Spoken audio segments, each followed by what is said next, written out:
सभी भक्त कहते हैं कि अरे किशोरी जी, ऐसी कौन सी तेने साधना की है जो तीनों लोगों को तारण करने वाले तेरे अधीन है। अब बाकी है चेला तो समझ जाओ, पहली बार बरसाने के दर्शन है जाए तो बहुत बड़ी बात है, इसमें कोई संदेह नहीं है। लोग प्राय वृंदावन आते हैं और आकर फिर वृंदावन से ही दर्शन करके चले जाते हैं, लेकिन बरसाने वही जाता है जिसे किशोरी जी बुलाते हैं। अब किशोरी जी का दर्शन करने के बाद भी क्या वार्ता चल रही थी कि कुंडों का भी दर्शन हुआ है, कुंडों का भी दर्शन हुआ है।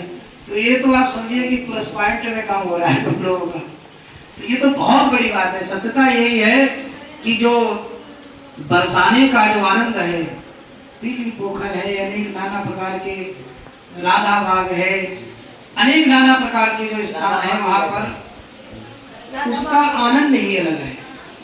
राधा बाग में देखा होगा वहां पर रास का चित्र शायद अगर दर्शन हुआ हो, हम तो अब तो शायद पत्थर लग गया है वहां पर। हाँ, अभी लगा। पहले हम लोग ऐसे ही जाया करते थे, बिना पत्थर लगा हुआ दर्शन करते थे, बहुत आनंद लिया। वास्तव में किशोरी ने बड़ी कृपा की। और उसके बाद गिरिराज जी की भी महिमा अनंत है। देखिए ब्रज में 3 ही पर्वत हैं। कौन से पर्वत? एक तो विष्णु पर्वत, ब्रह्मांचल पर्वत, अब ब्रह्मांचल पर्वत, गिरिराज, और उसके बाद शंकर पर्वत।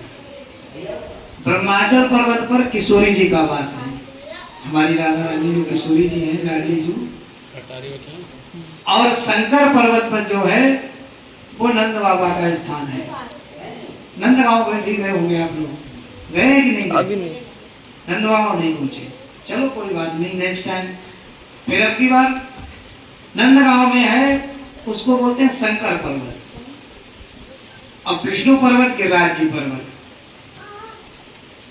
ये पर्वत ऐसे हैं कि इन पर कभी भी राक्षसों का प्रकोप नहीं हुआ, इसीलिए किशोरी जी ने वहां सानिध्य पकड़ा। ठाकुर जी ने जब लीलाएं की वृंदावन में, जैसे ही नंदगांव, जैसे ही गोकुल में रहे, और गोकुल में जैसे ही कंस ने एक एक दैत्यन को भेजना शुरू किया, तो नंद बाबा जब परेशान है तो कहाँ आ गए? वृंदावन। वृंदावनम नाम कश्चित, वृंदावन जो नाम था बड़ा ही उपवन है, यहाँ पर वृंदावन बोलते हैं इसको, जंगली तुलसी। वास्तव में वृंदावन ही है। आज ही वृंदावन में अलौकिकता तो है, चाहे जितनी बड़ी बिल्डिंगें बन जाए, लेकिन जो आनंद है वृंदावन का वो आनंद ही है। बिल्कुल। जैसे आप यहाँ आ गए, ये वास्तव में वृंदावन का हृदय स्थल है। क्या है? हृदय स्थल। और उसके बाद ज्ञान गोदड़ी, जहाँ उद्धव जी को गोपियों ने, उद्धव जी जो थे वो इतने ज्ञानियों के अग्रणी ज्ञानी थे। उद्धव सुधव है गए वो सुन गोपिन की बहन। उद्धव जी जब आए तो उद्धव जी ने कहा कि हम भी देखें ऐसी कौन सी प्रेम की नगरी है, उस प्रेम के बारे कौन सा लाला ने ऐसे प्रेम दियो बा गोपिन ने, जो लाला रात दिन बाई की चर्चा करें गोपिन की।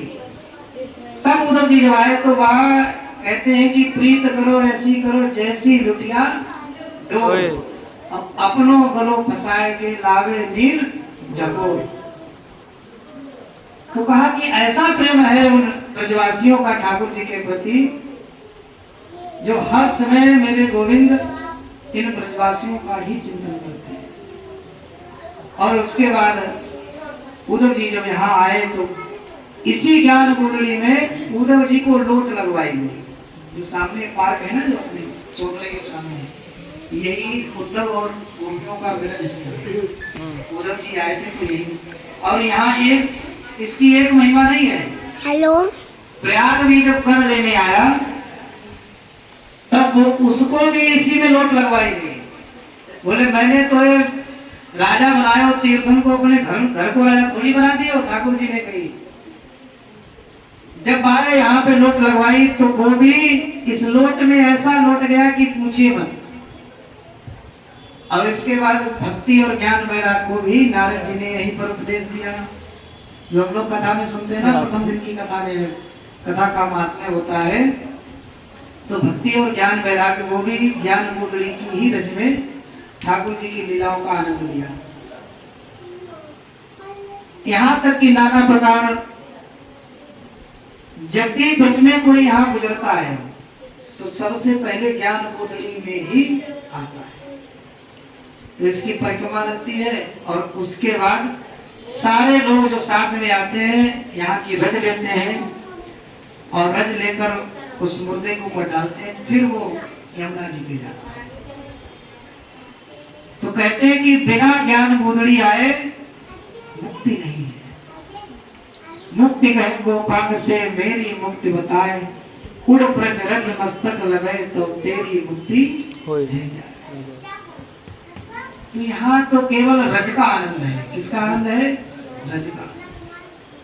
पता नहीं ठाकुर जी के चरणों से कौन सा कण लगा होगा, वो कौन सा कण उठे और हम आप लोगों के मस्तक में पहुंच जाए तो उस रज का भी कल्याण हो जाए और हमारा भी कल्याण हो जाए।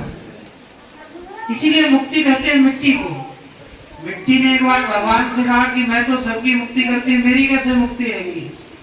तब ठाकुर जी ने कहा कि जब भक्त परिकर यहाँ भ्रमण करेंगे, उनके पैरों से जो धूल उड़ेगी और वह धूल जब मस्तक पर जाएगी तो समझ लीजिए तेरी मुक्ति है। तो भैया है तो वृंदावन है, इसका तो आनंद जितना कम समझो उतना कम। और जब इस रस में कोई डूब जाता है तो फिर उसका आनंद अनंत गुना हो जाता है।